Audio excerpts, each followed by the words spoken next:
just in case you're not aware, he actually created this as the first presidential library ever. It opened in 1941, and you can see his office still in there. And he did deliver 2 of his fireside chats in this building, so it really is worth a visit if you have time. I know everybody's busy getting trees and whatnot, but sometimes, if not today, another day. But it is, as I said, free today. So, just to give you a little background, FDR was, of course, elected president in 1932 for the first of 4 terms, and the family had typically always spent the Christmas holidays here at Hyde Park. This is their favorite home.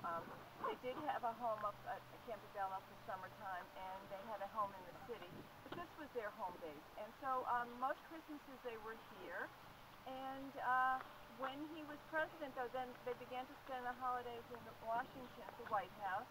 So for the first 10 terms, they were down there. But in 1943 and 1944, they came back here and they had Christmas at this house. And so we have the house today decorated as it was for their Christmas here. And what you will see is Eleanor would buy presents throughout the year for everybody. There were about 29 grandchildren at that point, and 5 children. So she would start buying Christmas presents like in January. And when you go upstairs, you'll see in her bedroom she's got all the wrapping out. She was in charge of wrapping everything. So yeah, and she did put all the presents out. Each child had an assigned chair in the library, in the living room. You'll see that, and they knew that the gifts on that chair were for them. So that was the family system. They were allowed to open their gifts, the outdoor gifts they could open in the morning, and they could go out and play with those. But then at night, in the evening, they would open the other gifts. And FDR had a tradition of reading excerpts from A Christmas Carol to the grandchildren every year, so that was a nice thing that happened. And so they really loved this house. This was, as I said, their home, their heart.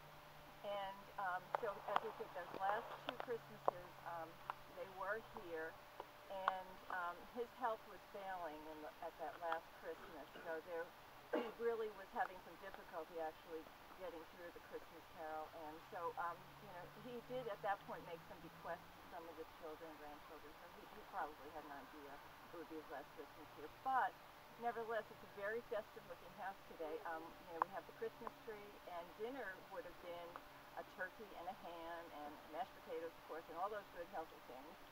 And the family always, as I said, gather here together like most families, and so I think what we're going to do is just start